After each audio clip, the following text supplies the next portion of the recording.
Hello friends, welcome to Satyam classes. आज के इस वीडियो में हम लोग बैंकिंग का पूरा चैप्टर फिनिश करने वाले हैं। सो प्लीज इस वीडियो को, जैसा कि आप सबको पता है, एक ही वीडियो में पूरा बैंकिंग पढ़ाने वाला हूं। सो ज्यादा से ज्यादा पहले आप लोग शेयर कर दीजिए, और अगर आप लोग पहली बार चैनल पे जुड़े हो तो चैनल को सब्सक्राइब कर लीजिए and press the bell icon, जिससे आपको टाइम टू टाइम नोटिफिकेशंस मिलता रहे। और ज्यादा से ज्यादा लोगों को अभी तुरंत आप पहले शेयर कर दो, फिर हम लोग सेशन को स्टार्ट करते हैं। और जैसा कि आप सबको पता है कि थर्ड सेमेस्टर की जितनी भी मैथमेटिक्स की वीडियोज हैं वो रोज रात को 9 बजे आप सबको प्रोवाइड कराई जाती हैं। मंडे टू फ्राइडे हमारी क्लासेस चलती है, ठीक है। सो इस चीज को ध्यान से करिएगा। और नेक्स्ट क्लास जो होगी हमारी, वो हमारे बैंकिंग से ना होकर के कुछ सर्किल से रिलेटेड क्लासेस स्टार्ट होंगी, ठीक है। सो आप उनको मिस ना कीजिएगा। सो हमारा ये जो क्लास है ये थोड़ा सा लंबा होगा, और ये बैंकिंग का पूरा जितना भी आपके सेक्शन में है वो पूरा मैंने आपको पढ़ा के आज खत्म कर देना है, ठीक है। तो जैसा कि आप सबको पता है कि हमारे सेमेस्टर में बैंकिंग क्यों दिया, आखिर हमें क्या जरूरत है थर्ड सेमेस्टर में जाके बैंकिंग पढ़ने की, ठीक है ना। तो मैं एक चीज आपको समझाना चाहता हूं, ध्यान से सुनिएगा। ज्यादा कुछ है नहीं, बस आप समझिएगा, कोरिलेट कराइएगा तो आपको समझ में आएगा। आप थर्ड सेमेस्टर में ही एक एजुकेशन की बुक पढ़ते हो जिसका नाम होता है इंक्लूसिव एजुकेशन, हिंदी में बोलते हैं समावेशी शिक्षा। तो उसमें हम बच्चों का समावेशन करते हैं, मतलब चाहे वो किसी भी तरह के विकलांग बच्चे हों, उनको हम समावेश करके पढ़ाने के लिए शिक्षा के अंतर्गत जो अध्ययन करते हैं वही समावेशी शिक्षा है। तो उस समावेशी शिक्षा में बहुत प्रकार के बच्चे आते हैं। जैसे कि आपको पता है कि अगर हम शारीरिक विकलांगता के ऊपर देखें तो उसमें आपका अंधे हो गए, यानी कह सकते हो जिनको दृष्टि बाधित, श्रवण बाधित, मूक बाधित, है ना, यानी जो गूंगे होते हैं, और जो बहरे होते हैं उन्हें श्रवण बाधित के श्रेणी में रखा जाता है। तो ऐसे बच्चों को फैसिलिटी प्रोवाइड कराई जाती है ना। तो इसी फैसिलिटी की तरह आपको पता होगा कि इसी फैसिलिटी के अंतर्गत अगर आपको याद हो तो आप स्कॉलरशिप भी, आप लोग भी फॉर्म भरते होगे, है ना। तो जो स्कॉलरशिप का फॉर्म आप भरते हो, उस फॉर्म को कहां मंगवाओगे? उस फॉर्म को भरने के लिए सबसे इंपॉर्टेंट चीज क्या होती है? वो होता है बैंक, जिसमें हमारा क्या होना चाहिए? जिसमें हमारा खाता होना चाहिए, ठीक है। तो जैसा कि आप देख पा रहे हो, ये बैंक का एक पासबुक है जो मैंने आपको दिखाया हूं। सो इसी तरह से उस बच्चों की भी स्कॉलरशिप मंगाने के लिए बैंक होना चाहिए, और बैंक में खाते होने चाहिए, है ना। बच्चों का बैंक नहीं होता है, बैंक में खाते होने चाहिए, उनका अकाउंट नंबर होना चाहिए, डिटेल्स होनी चाहिए। अब सवाल ये उठता है कि क्या छोटे छोटे बच्चों के खाते खुल सकते हैं? तो इसी चीज को जानने के लिए, चूंकि आप फ्यूचर में टीचर बनोगे, तो उस टीचर के वहदे पर जब आप बैठोगे तो आपको डिटेल में नॉलेज होनी चाहिए। मान लीजिए कोई गार्जियन आपसे पूछ ले, कोई गार्जियन आपसे आके पूछ ले कि सर, बैंक में खाते बच्चे का तो खुल नहीं सकता है, तो हम अपना अकाउंट नंबर दे सकते हैं क्या? ऐसे बहुत सारे सवाल आते हैं। तो आपको पता होना चाहिए कि आप किस किस कंडीशन में बच्चे के खाते को खुलवा सकते हो, किस तरह से खाते खुल सकते हैं। तो उसी एक खाते को पढ़ने के लिए हमें सारी डिटेल में नॉलेज चाहिए, क्योंकि गार्जियन ये भी पूछ सकता है कि मेरे पास ये वाला खाता है तो क्या बच्चे के लिए काम नहीं आएगा? तो आपको जब पता रहेगा तभी तो काम आएगा। हो सकता है कि वो खाता काम आ जाए उसके। तो इन्हीं सब चीजों को जानने के लिए हम सबसे पहले जानेंगे कि बैंक में खाता खुलता कैसे है। पहली प्रोसेस, अगर मान लो आप किसी गांव साइड में टीचर बनने चले गए, वहां पे लोगों को नहीं पता है कि बैंक में खाते कैसे खुलते हैं, तो उस खाते को खोलने की प्रोसेस आप समझाओगे। जब आपको पता रहेगी तभी तो समझा पाओगे। तो सबसे पहले हम देखते हैं कि बैंक में खाता कैसे खोला जा सकता है। जब हम बैंक में पहली बार धन जमा करते हैं तो हमें बैंक में एक खाता खोलना पड़ता है, ठीक है। इसके लिए हमें बैंक से प्राप्त निर्धारित प्रार्थना पत्र पर अन्य सूचनाओं, याद रखना, अभी मैं आपको दिखाऊंगा कि ये फॉर्म जो प्रार्थना पत्र होता है जो बैंक से हमें मिलता है, ये किस तरह का दिखता है, ठीक है। पर अन्य सूचनाओं के साथ नमूने के 3 हस्ताक्षर, यानी आप जब फॉर्म भरोगे तो आपको 3 सिग्नेचर करना होता है, करके बैंक में आवेदन करना होता है। खाता खोलने के लिए हमें एक परिचय दाता की आवश्यकता होती है। तो परिचय दाता के इन द सेंस, जैसे आप बोलते हो ना गवाह, तो उसी तरह से ये परिचय दाता की आवश्यकता होती है, जिसका खाता उसी बैंक में पहले से खुला होता है। और वो भी कैसा होना चाहिए? जो उसी बैंक में जिसका खाता खुला हो वो होना चाहिए वहां पे। परिचयदाता प्रार्थना पत्र में निर्धारित स्थान पर अपना हस्ताक्षर करके अपनी खाता संख्या लिखता है और प्रमाणित करता है कि वह खाता खोलने वाले को कितने दिनों से जानता है। ठीक है, जैसे वो लिखा जाता है कि मैं इन्हें जन्म से जानता हूं, या मैं इन्हें पिछले 5 वर्षों से जानता हूं, या 5 महीने से जानता हूं। ऐसी चीजें आपको उस फॉर्म में, जिससे भी आप परिचयदाता यानी जिसको गारंटर आप बनाओगे, वो आपके साथ उस फॉर्म में ये चीजें लिखेगा कि मैं इनको 5 वर्षों से, 5 महीने से या जन्म से जानता हूं। फिर लिखा गया है, बैंक खाता खोलने वालों को एक पासबुक जारी करता है। जो बैंक खाता खोलता है वो एक पासबुक जारी करता है, जो कि आपके कुछ इस तरह से होता है। ठीक है ना, अलग अलग बैंक के अलग अलग तरीके से पासबुक होते हैं, जिसमें तिथि अनुसार जमा की गई और निकाली गई राशियों का विवरण होता है कि आपने कितना जमा किया है किस डेट में, और कितना निकाला है किस डेट में, इसका पूरा डिटेल होता है।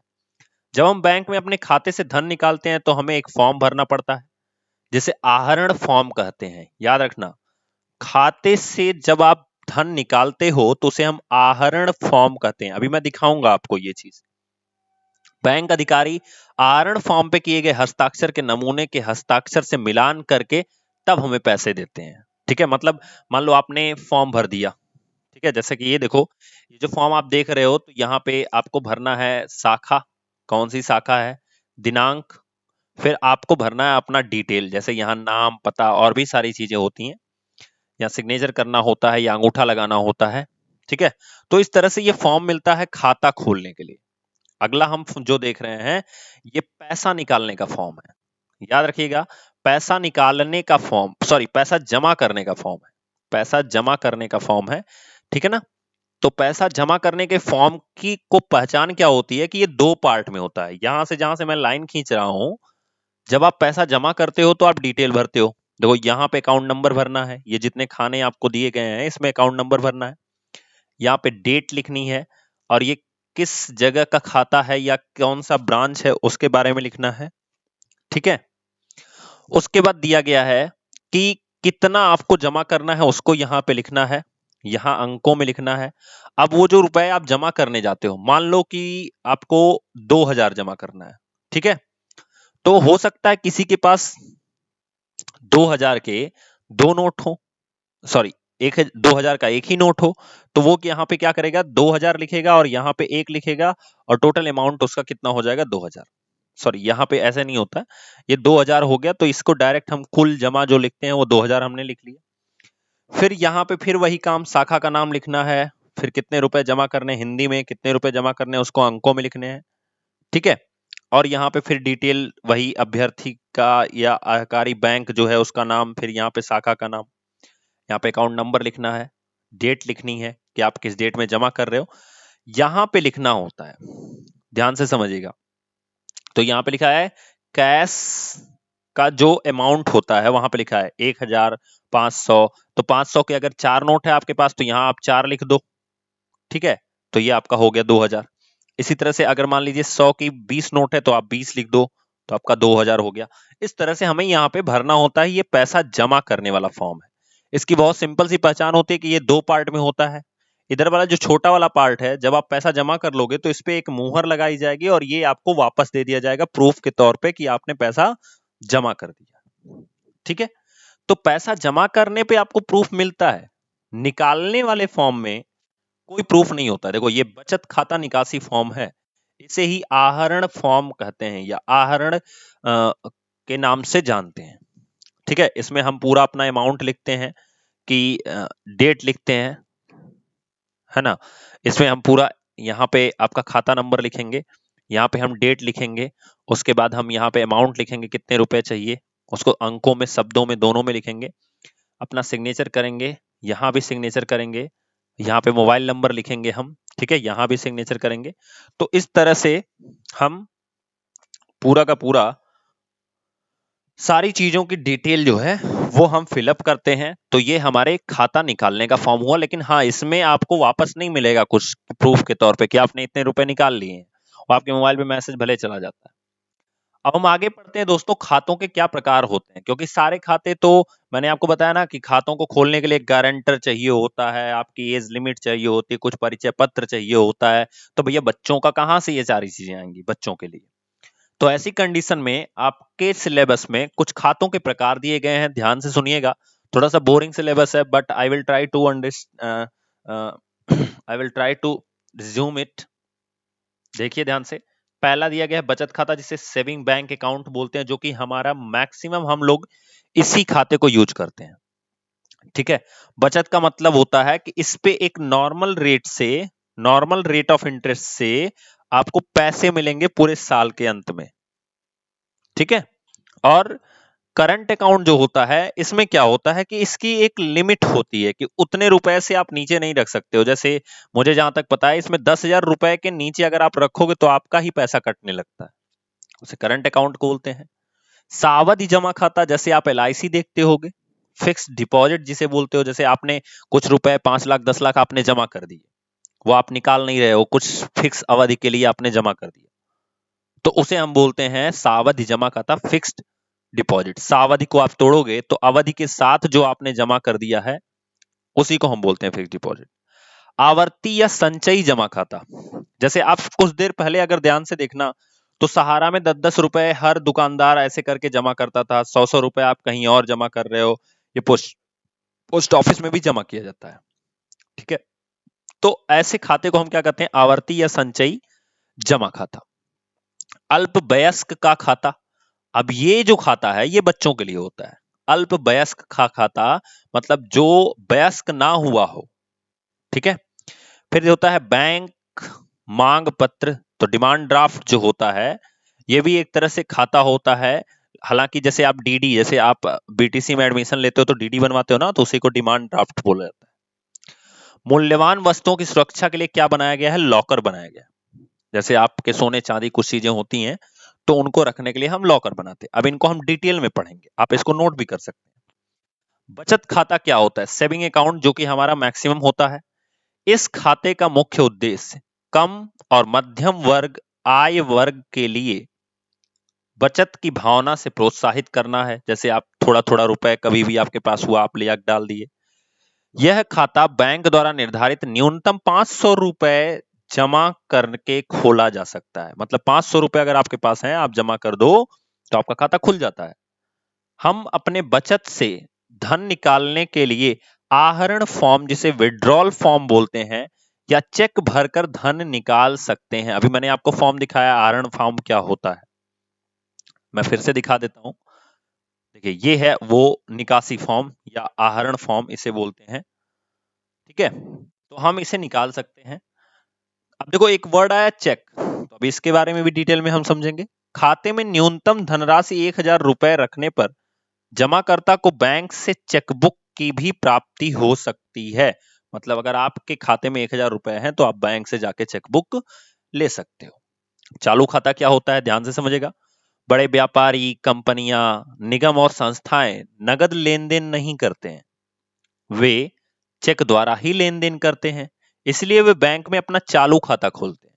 इस खाते में बैंक जमा धनराशि पर कोई ब्याज नहीं देता है, परंतु इसमें बचत खाते की अपेक्षा धन को कई बार निकाल या जमा किया जा सकता है। देखो, बचत खाते में एक लिमिट होती है कि आप एक महीने में कितनी बार पैसे को निकाल सकते हो। ठीक है, निकालने की लिमिट होती है, जमा करने की लिमिट नहीं होती है। लेकिन चालू खाते में आप दिन भर में 5 बार पैसा डालो, दिन भर में 10 बार पैसा निकालो, इसको कोई दिक्कत नहीं। ठीक है, और इसी सुविधा को देने के लिए जो बैंक होता है वो सुविधा शुल्क खुद खाते धारी से लेता है। ध्यान से देखिएगा अभी आगे, कभी कभी बैंक खाताधारी से नाम मात्र की फीस लेता है। वर्तमान में चालू खाता खोलने पर 1 वर्ष में भारतीय स्टेट बैंक के द्वारा 50 रुपए सेवा शुल्क भी लिया जाता है। समझ में आई बात, मैंने आपको क्या बताया कि ये जो सुविधा दी गई है इसको प्रोवाइड करने के लिए बैंक खुद इनसे 50 रुपए लेता है। ठीक है, अगला समझते हैं सावधि जमा खाता। इसमें धन निश्चित अवधि के लिए जमा किया जाता है। मतलब कुछ फिक्स टाइम के लिए जो धन होता है उसको जमा किया जाता है। जैसे फिक्स डिपॉजिट मैंने आपको समझाया। बैंक खाताधारी को प्रमाण पत्र प्रदान करता है। इस प्रमाण पत्र पर राशि, समय, ब्याज दर, ब्याज के अदायगी की विधि और जमा का प्रकार आदि लिखा जाता है। किस प्रकार से आपने जमा किया, किसी के हाथ से टर्नओवर किया या किसी को डायरेक्ट टर्नओवर किया, ये सारी चीजें इसमें फिलअप की जाती है। खाताधारी अवधि की समाप्ति पर धन निकालता है, फिर भी खाताधारी की आवश्यकता पर परिपक्वता की अवधि से पूर्व भी ब्याज दर में कटौती कर भुगतान किया जा सकता है। जैसे मान लो आपने 5 लाख जमा कर दिया और 5 साल के लिए जमा कर दिया, तो एक्चुअल में आपका जो रेट ऑफ इंटरेस्ट है यानी पूरा ब्याज 5 साल पे ही मिलेगा, बशर्ते अगर मान लो आपको बीच में काम पड़ गया 3 साल पे, ठीक है, 3 वर्ष पे आपको काम पड़ गया, तो आप इस पैसे को निकालोगे तो ये निकल भी सकता है, लेकिन फर्क क्या है कि अगर 5 साल पे ये 10% दे रहा था, तो अभी 3 साल पे हो सकता है 6% पे ही आपको पैसा दे दे, मतलब 6% का ही आपका फायदा हो और आपको उतने में ही जोड़ के 5 लाख पे जो भी 6% आ रहा हो उसको जोड़ करके वो आपको पैसा दे दे, ऐसा होता है।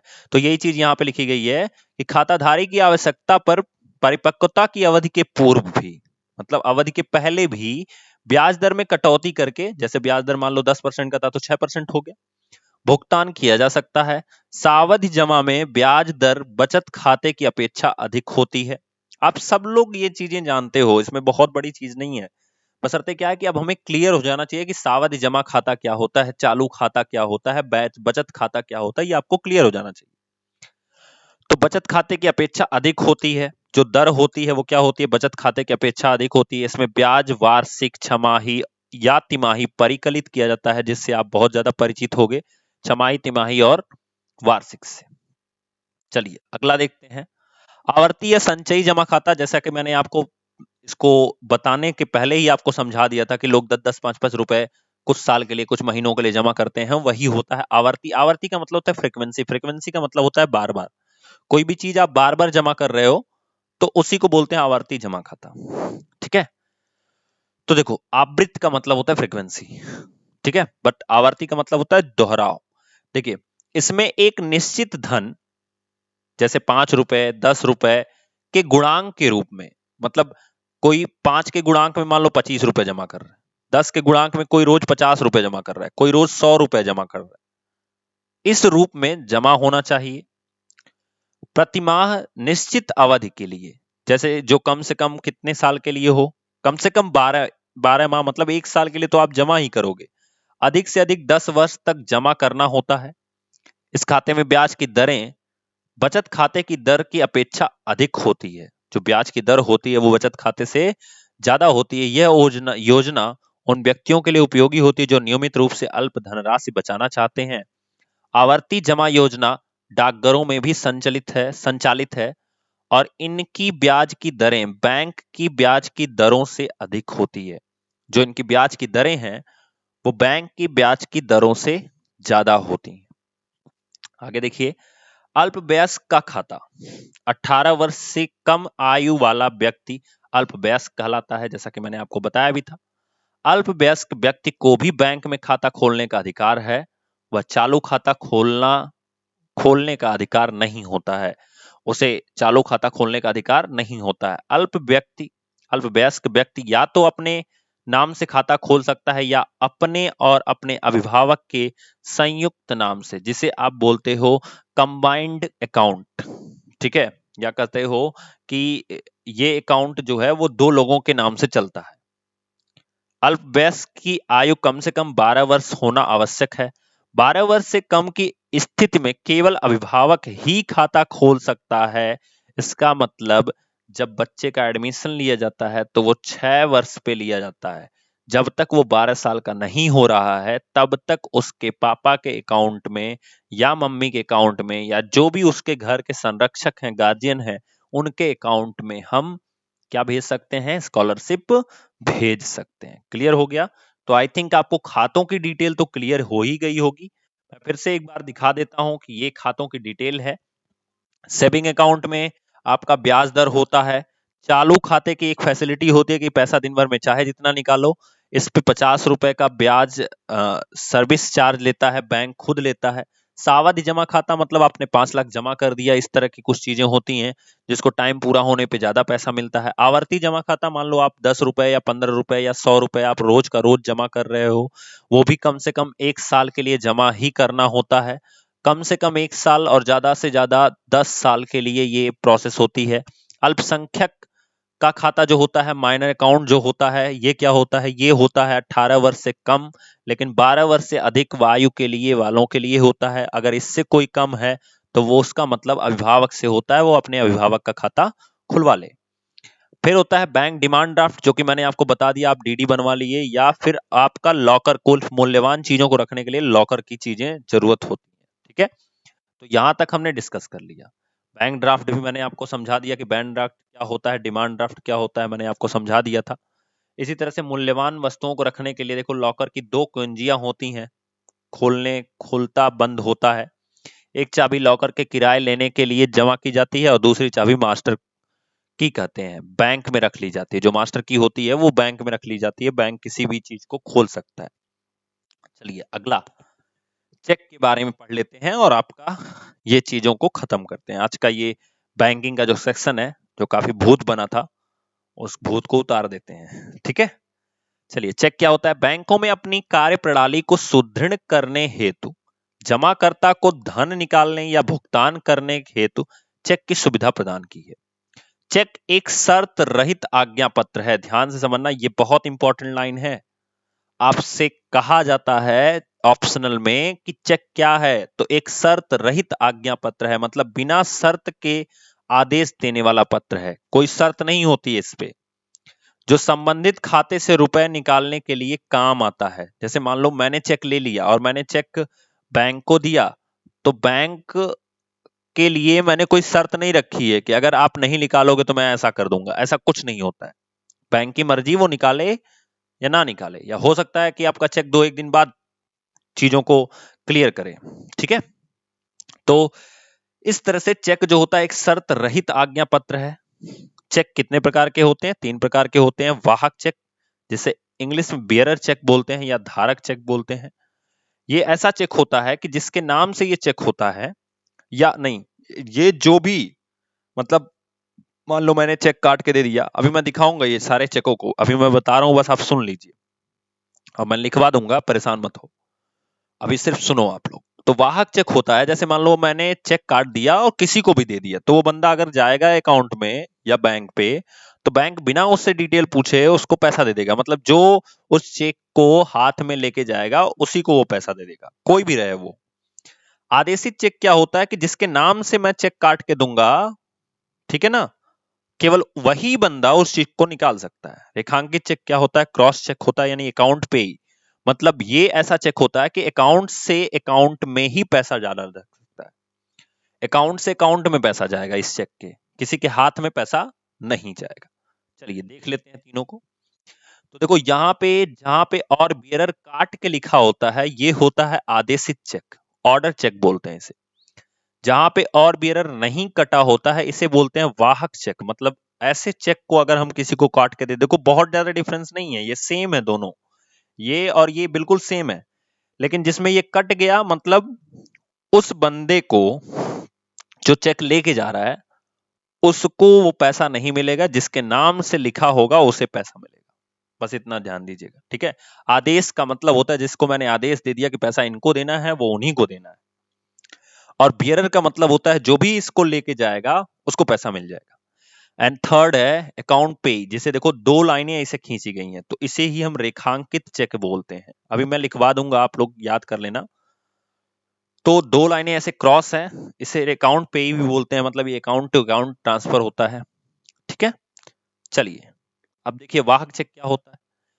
यह चेक जिसके नाम से होता है वह अथवा किसी वाहक के द्वारा, चेक किसके नाम से होता है, मतलब होता है कि जैसे मान लो मेरा अकाउंट है, जैसे मान लो घरों में आप लोगों के दादी बाबा पेंशन पाते होंगे, तो मान लो उन्होंने चेक ले लिया, तो चेक तो उनके नाम से है, तो ये उनकी बात की गई है। जिसके नाम से होता है वह अथवा किसी वाहक के द्वारा, मतलब जो उस चेक को ले गया हो, उस पर लिखी धनराशि को बैंक से प्राप्त कर सकता है। चेक पर खातेदार का क्या होना चाहिए? हस्ताक्षर आवश्यक है। मतलब बाबा ने हस्ताक्षर कर दिया तो आप लोग जाके चेक ले सकते हो, कोनो दिक्कत नहीं है ना। आदेशित चेक क्या होता है? इस प्रकार के चेक का भुगतान बैंक मात्र उसी व्यक्ति को करेगा जिसके नाम से ये चेक कटा होगा। बहुत सिंपल है, याद रखना। आदेशित चेक वो होता है जिसके नाम से वो चेक कटा हो। अब देखो इसको आपके उसमें ये वाहक चेक बहुत इंपॉर्टेंट है। वाहक का मतलब होता है जो भी ले जाएगा इसको उसके ना उसको पैसे मिल जाएंगे। आदेशित चेक जिसको हमने आदेश दिया हो वो उस पैसे को ले सकता है। अगला है रेखांकित चेक।